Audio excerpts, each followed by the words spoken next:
Okay, I'm going to make a ring holder. So right now, so far, I've got this piece of wood, which I have no idea what it is, but it's something I had. It had some voids in it from a grub, apparently, so I put coffee grounds and super glue in those. I suspect that once I machine some of this, some of that will come out because I wouldn't have gotten this super glue all the way in. But in any case, that's my starting point here. Additionally, I drilled a 3/4 inch hole through this, and I've got a piece of walnut dowel running through. And this is going to be my top. And I've made this longer so it sticks above this surface because the ring holder, that way I won't have to use as much of this wood because I'm going to have this stick up above the top surface of the little bowl that the ring holder sticks through. So hopefully this is tall enough for what I want to do. And then there'll be a dished area here, and this will be, I might make a gap here and have this look like it's on a pedestal.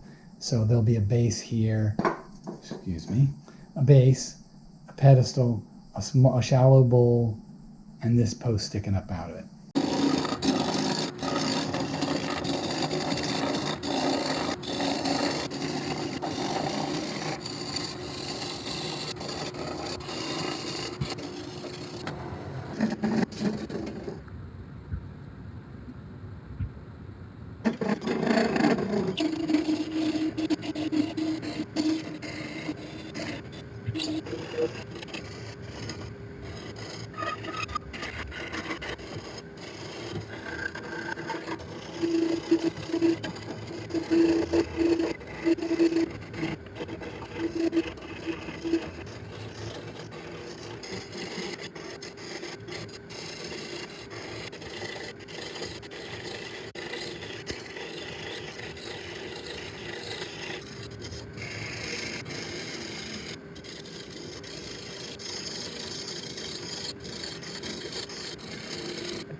Okay, here's my ring holder progress. So here's the base with the shaft that you drop your ring over. What's different about this one is I'm going to make a lid. And I've got these, this is rosewood, this is walnut, this is rosewood.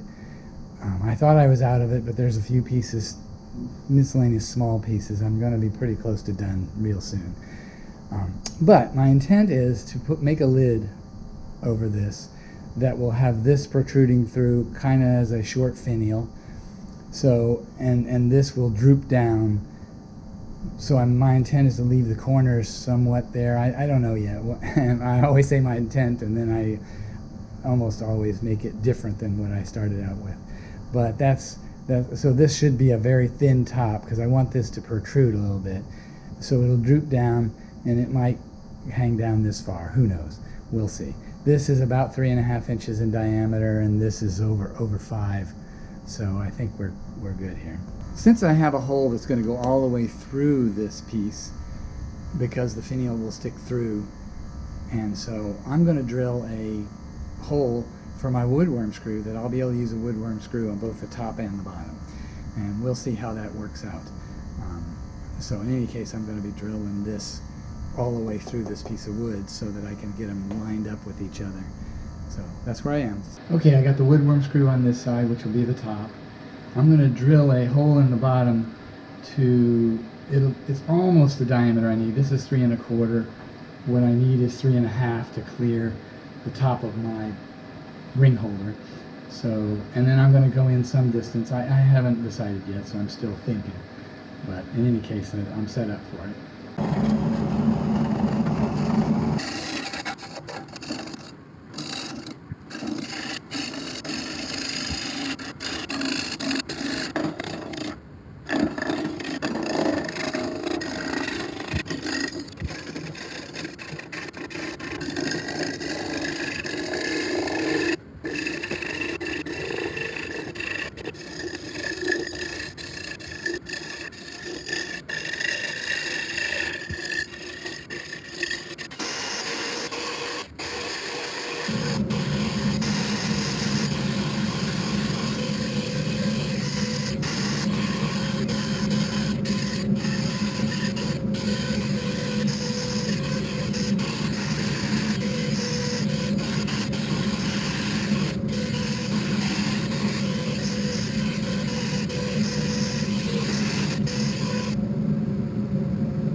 Well, I've turned it around.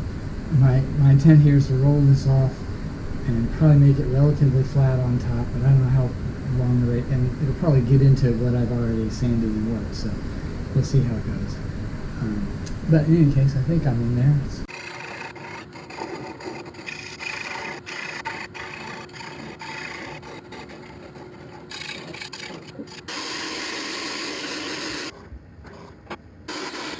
Okay, I'm going to put tongue oil on my ring holder here, so you can see there's a ring shaft there, a taper or a little hourglass shaped base, and then I've got a mushroom top. So when you put that on there, it goes like that.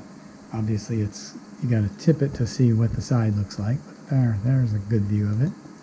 So in any case, I'm going to put finish on it. Okay, I've made my latest ring holder here. It's made out of rosewood. I didn't start out knowing that's what it was, but it is. I have more pieces than I was aware of.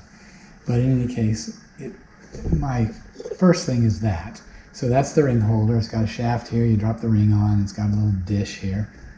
And then I decided to make it covered, so it's more different, unique. So what you can see, maybe I'll put it here. So it's got a hole in it so that you can drop it over here. And there you go. It's turned out nice. Rosewood really is so nice and smooth. It's when you sand it, it just gets nice. You can see there's some heartwood and some new wood there, and the new wood has a lot of variation. It's not a constant color. It's got a lot of just grain and stuff that looks really nice. In any case, that's it. If you like what you see, please like and subscribe for more similar wood turning videos. Please comment on the video and I should respond. I make a video about once a week.